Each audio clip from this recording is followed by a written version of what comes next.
خدا کا سلام ہو اپنا اطہر اور ہمارے سورج صاحب نبی اور وہ سب لوگ دیگر ٹیم اور جو خدا کو سننا چاہتے ہیں. تو میں حاضر ہو گیا ہوں.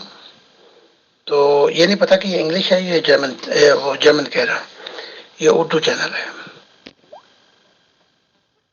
محترم زاہد خان صاحب، ہمارا آج کا پہلا سوال یہ ہے، کیا کوئی شخص اپنی قابلیت اپنے علم کے بل بوتے پہ از خود نبی بن سکتا ہے، یا نبی صرف خدا کی ذات اور فرشتے ہی بناتے ہیں یا چنتے ہیں؟ اس بارے میں بتائیے گا کہ نبی بننے کے لیے انسان کی یا مخلوقات کے لیے کیا کوالیفیکیشنز ہیں جنہیں خدا یا انبیاء پرکھتے ہیں. بہت شکریہ.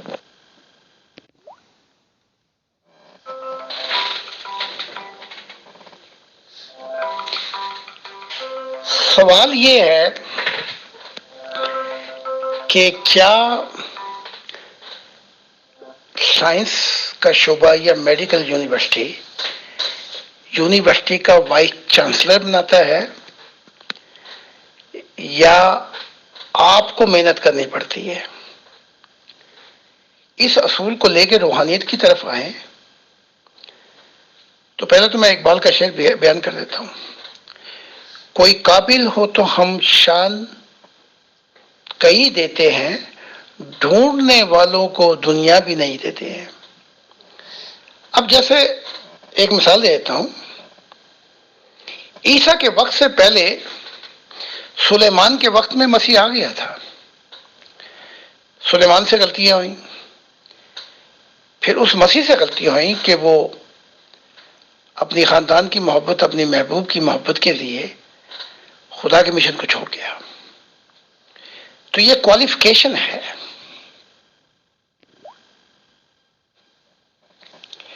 میرے وقت کے اندر 12,000 لوگوں کو چنا گیا تھا اس مشن کے لیے،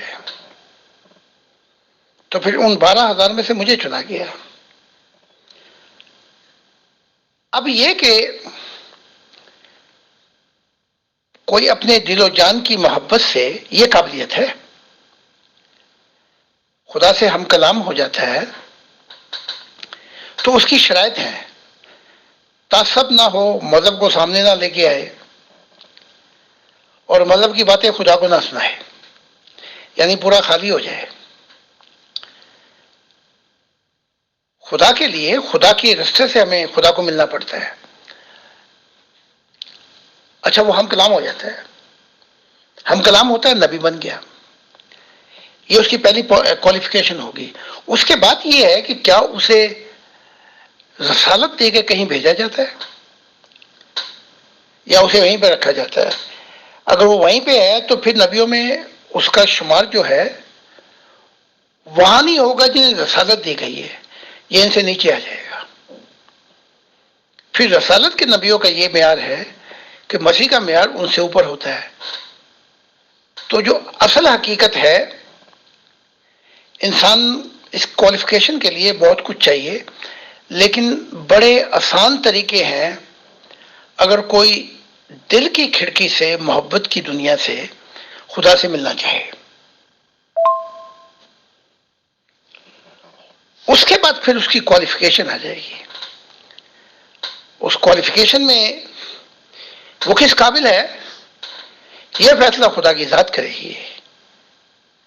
اور یا انڈائریکٹ ڈومینین فرشتوں کو سونپا ہوا ہے، لیکن یہ فیصلے پھر بڑے بڑے جو جہان ہیں، جو جنتیں ہیں بالا، وہاں پہ یہ فیصلے کیے جاتے ہیں.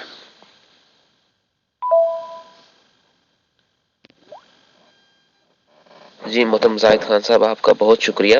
ہمارا اگلا سوال یہ ہے کہ خدا کے ساتھ ایک زندہ تعلق کی کیا ڈیفینیشن ہے؟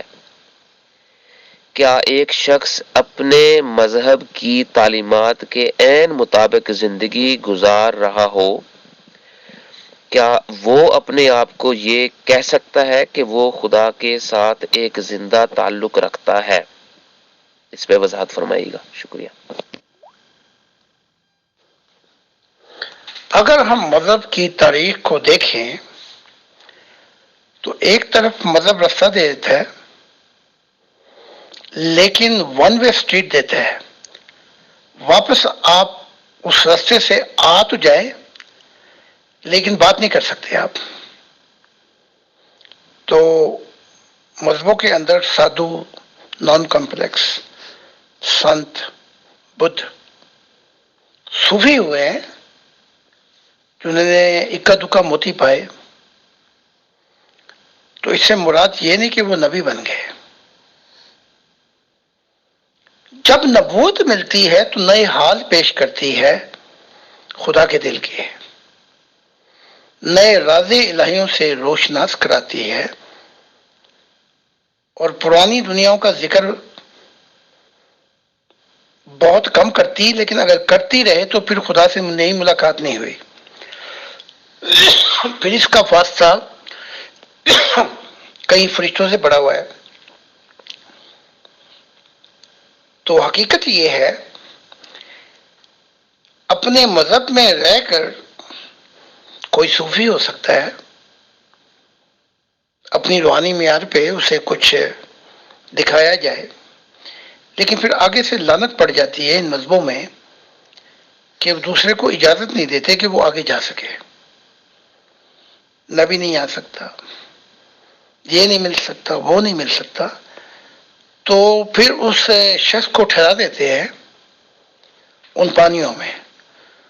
اس کے بعد اس کی روحانیت گندی ہو جاتی ہے اس شخص کی، کیونکہ وہ جو کچھ دیکھا، مشاہدات کیے، وہ بتائے نہیں. اور جب نہیں بتاتا تو خدا کی ذات پھر اس سے دور ہو جاتی ہے. اب آپ دیکھیں، عیسیٰ یہودی میں پیدا ہوا لیکن اس نے یہودیت کی تعلیم کوئی نہیں لی، یعنی کہ کتابیں ساری پڑھی تھیں لیکن اس نے نئی تعلیم دی. اسی طرح محمد، یہ جو عربی ہیں، یہ غار حرا پہ پہنچے، نیا مذہب شروع کر دیا فرشتوں کے ذریعے. چاہے وہ کہیں یہودی اور اپنا عیسائی، اس میں بہت سی باتیں حق پہ بھی ہیں کہ ہماری ٹیچنگ چھڑا لی، لیکن اس کے باوجود اس میں کچھ باتیں نئی بھی ہیں. کیونکہ ہم تعصب اور ڈھیٹ ہیں، اس لیے ہم ساری کتاب کو ایک طرف کر دیتے ہیں. تو نبی کی ڈیفینیشن اگر اس کو مشن دے دیا جائے تو وہ اگلے جہانوں کی، اگلی معرفت الہی کی، اگلے جو آیات ہیں، اگلا آگے کا جو سفر ہے وہ ہے. اور اس لیے وقت کے ساتھ ساتھ خدا نبی بھیجتا ہے. محترم زاہد خان صاحب، بہت شکریہ آپ کا. ہمارا اگلا سوال ہے، آج کے دور کے جو صوفیہ کرام ہیں اور وہ لوگ جو حق تعالیٰ سے دل و جان سے محبت رکھتے ہیں، اگر وہ آپ کی تعلیمات کو رد کر دیں اور اپنی صوفیت میں ہی رہنا چاہیں، گو وہی جذبات حق تعالیٰ کے لیے، وہی ان کے آنسو، وہی ان کی نمازیں، وہی ان کے اخلاق اور معیار، لیکن آپ کی تعلیمات لینے سے انکار کر دیں، تو کیا وہ پھر بھی صوفیت میں اپنا مقام رکھتے ہیں یا ان کی حالتیں آخرت میں بدل جائیں گی؟ جی محترم زاہد خان صاحب، بہت شکریہ آپ کا. ہمارا اگلا سوال ہے، آج کے دور کے جو صوفیہ کرام ہیں اور وہ لوگ جو حق تعالیٰ سے دل و جان سے محبت رکھتے ہیں، اگر وہ آپ کی تعلیمات کو رد کر دیں اور اپنی صوفیت میں ہی رہنا چاہیں، گو وہی جذبات حق تعالیٰ کے لیے، وہی ان کے آنسو، وہی ان کی نمازیں، وہی ان کے اخلاق اور معیار، لیکن آپ کی تعلیمات لینے سے انکار کر دیں، تو کیا وہ پھر بھی صوفیت میں اپنا مقام رکھتے ہیں یا ان کی حالتیں آخرت میں بدل جائیں گی؟ اگر میری تعلیمات ان تک پہنچ جائیں تو چاہے کوئی صوفی ہو، غوث ہو، کوئی نبی ہو، کوئی بھی ہو، تو تو اگر یہ میری تعلیمات اس تک پہنچ جائیں اور وہ ہٹ درمی دکھائے اور انکار کر دے، میں نہیں مانتا، تو اپنی روح کے غبارے میں وہ خود ہی سوراخ کرے گا، کچھ کرنے کی ضرورت نہیں ہے۔ اور دوسرے یہ ہے کہ جو اعلیٰ آگے جانے کے مقامات ہیں وہ بھی بند ہو گئے، تو یہ ضد ہے، یہ ضد شیطانی ہے۔ آپ کو یاد کرنا چاہیے جب بھی کوئی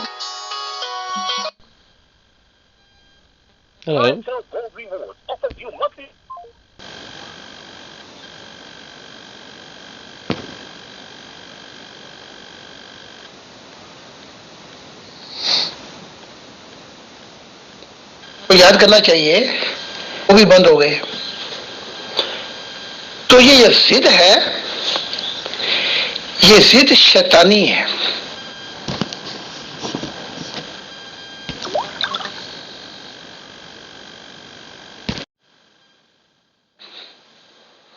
آپ کو یاد کرنا چاہیے جب بھی کوئی نبوت کا دعویٰ کرتا ہے تو میں اس سے اس کی تعلیمات پوچھتا ہوں، کیونکہ خدا نے مجھ پر کہا ہے، میں انکار نہیں کر سکتا۔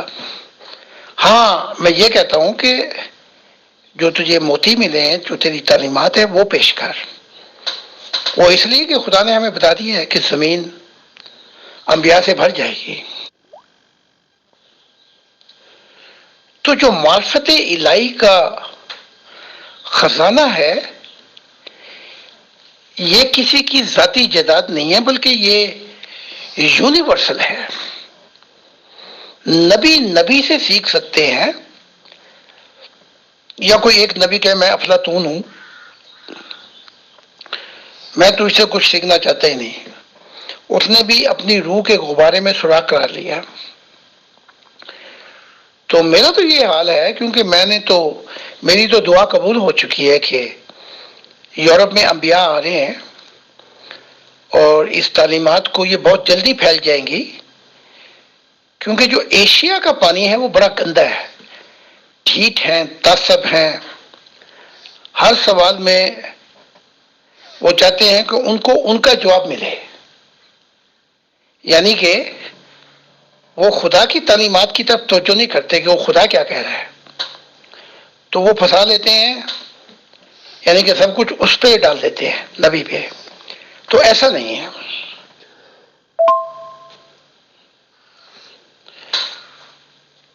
تو بہت سے لوگ یورپ میں پھیل گئے ہیں اور نیٹ پھیلتے جا رہے ہیں، تو ان تعلیمات سے ہٹ درمی نہیں دکھائی، ان کو مانا، ان کو مان کے محبت الہی میں، یعنی کہ جو کچھ انہیں تعلیمات دی گئی وہ آگے گئے، تو خدا نے انہیں نبی بنا دیا۔ تو ہر درمی دکھانا اور کہنا کہ میں نہیں مانتا،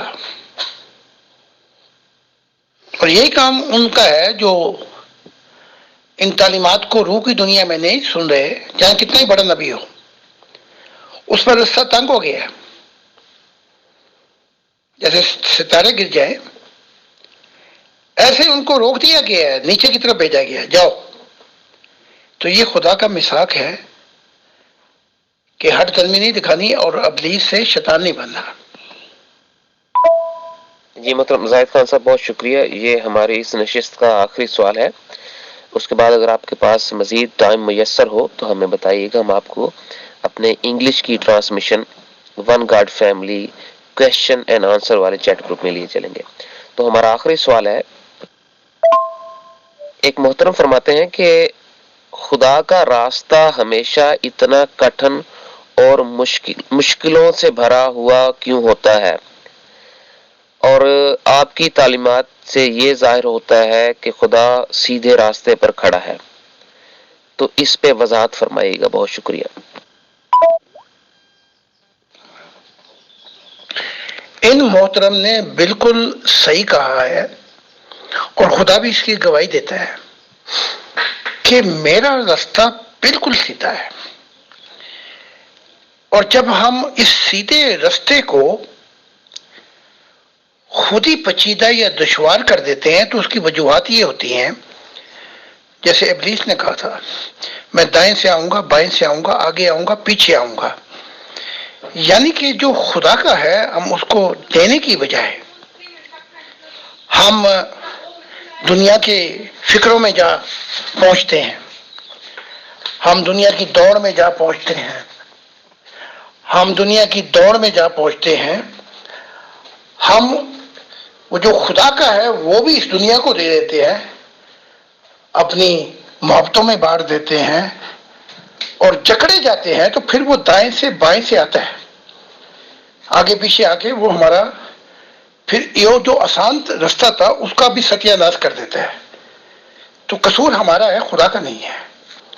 تو خدا کی ذات کہتی ہے جو میرا ہے اگر تم مجھے دے دو محبت الہی میں، وہ زیادہ کچھ مانگتا نہیں، سب کچھ تو اس نے تمہیں دے دیا ہے، پوری کل کائنات دی ہے، آپ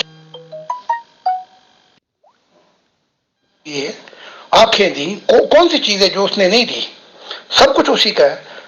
وہ تم سے دل کی محبت مانگ رہا ہے، اگر اس کے لیے بھی وقت نہیں تمہارے پاس تو پھر یہ سیدھا رستہ دشوار بن جاتا ہے. جی محترم زاہد خان صاحب، آپ کا بہت شکریہ.